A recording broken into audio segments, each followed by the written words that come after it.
ഈ രാഷ്ട്രീയത്തിനൊരു പ്രശ്നമുള്ളതെന്ന് വെച്ചാൽ രാഷ്ട്രീയ ആരോപണങ്ങൾ വരുമ്പോൾ അതിൻ്റെ പിന്നാലെ ഒരുപാട് ആരോപണങ്ങൾ ഇപ്പോൾ ഇടതുപക്ഷത്തിൻ്റെ ഒരു MLA-ക്കെതിരെ തന്നെ കഴിഞ്ഞ ദിവസങ്ങളിലൊക്കെ ഉണ്ടായ അദ്ദേഹം രാജിവെക്കണമെന്ന് അതിസമ്മർദ്ദം അടക്കം സപ്രസ് ചെയ്യപ്പെട്ട് പോവുകയാണ്. അതവിടെ നിൽക്കട്ടെ, ആ വിഷയത്തിലേക്ക് ഇപ്പോൾ തൽക്കാലം പോകട്ടെ എന്ന് പറഞ്ഞു എന്നേ ഉള്ളൂ, ഒരു ഉദാഹരണം എന്ന നിലയ്ക്ക്.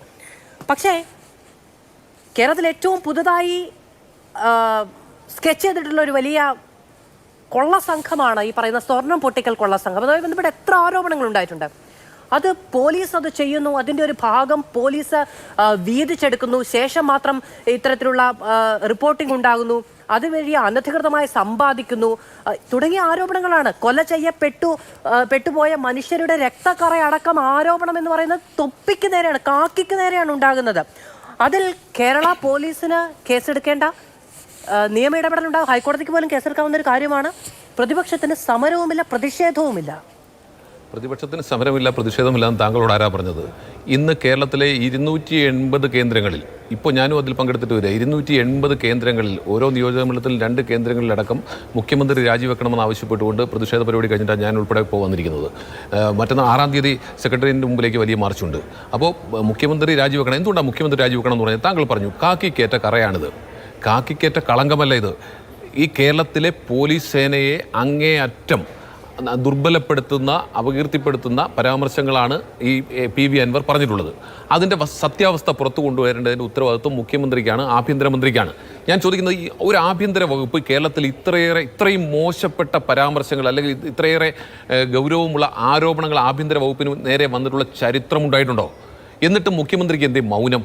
ഇപ്പോൾ പറയുന്നത് ഞങ്ങളൊരു അന്വേഷണ ഇതൊക്കെ ഒരു കണ്ണിൽ പൊടിയാനുള്ള ഏർപ്പെടല്ലേ? ഞാൻ ചോദിക്കട്ടെ, ഇപ്പോൾ PV അൻവർ പറഞ്ഞത്, PV അൻവർ പറഞ്ഞു ഞാൻ ഫോൺ ചോർത്തിയിട്ടാണ് വന്നിരിക്കുന്നത്, കേരളീയ സമൂഹം എന്നോട് ക്ഷമിക്കണം എന്ന് പറയുന്നത് PV അൻവറിൻ്റെ സ്ഥാനത്ത് ഈ പ്രേംകുമാർ ആണെങ്കിൽ, ഞങ്ങളൊക്കെ പോട്ടെ, പ്രേംകുമാർ ആണെങ്കിൽ പോലീസ് പിടിച്ചകത്തിടത്തില്ലേ?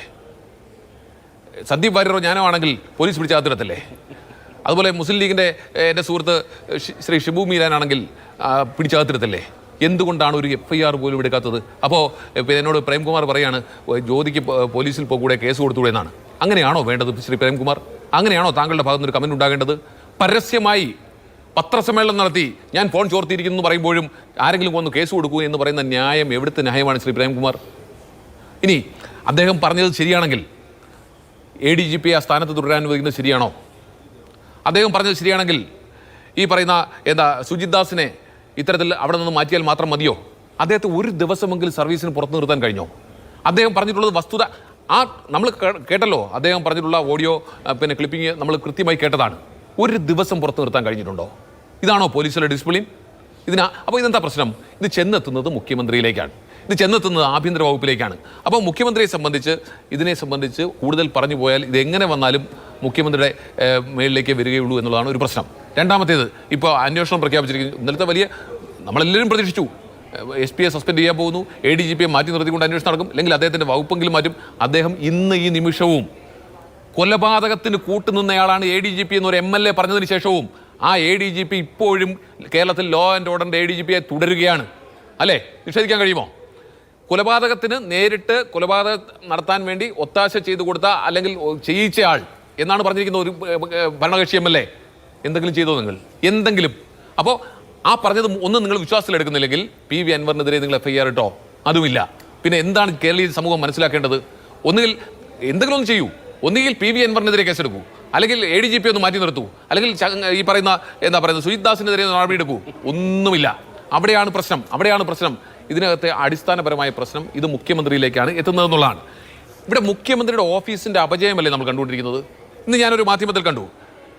ആ മാധ്യമത്തിലെ കാർട്ടൂൺ കണ്ടപ്പോൾ ഇന്നും ഞാൻ അറിയാതെ ചിരിച്ചുപോയി. അതിനകത്ത് പറയുന്ന വാചകം ഇതാണ്: ശശി മുഖ്യമന്ത്രിയാകരുത്. സ്വാഭാവികമായിട്ടും മുഖ്യമന്ത്രിയുടെ പൊളിറ്റിക്കൽ സെക്രട്ടറി മുഖ്യമന്ത്രിയായി ചമയരുത്, ശശി മുഖ്യമന്ത്രിയാകരുത്.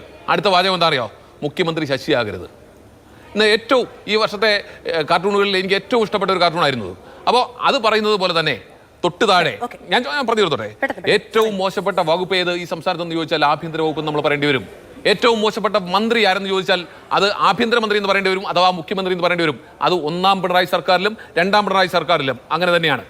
ഞാൻ വീണ്ടും ആവർത്തിക്കുന്നു, ഇതിനെക്കുറിച്ച് കൃത്യമായ അന്വേഷണം നടക്കണമെങ്കിൽ കേന്ദ്ര ഏജൻസി അന്വേഷിക്കണം എന്ന കാര്യത്തിൽ ഒരു തർക്കവുമില്ല. മുഖ്യമന്ത്രി ഉൾപ്പെടെ സ്ഥാനത്ത് നിന്ന് അറിയുന്നതുകൊണ്ട് കേന്ദ്ര ഏജൻസി അന്വേഷിക്കേണ്ട വിഷയമാണ്. കേരളത്തിന്റെ ചരിത്രത്തിൽ ഇന്നുവരെ കേട്ടുകഴിവില്ലാത്ത ആരോപണം, അതും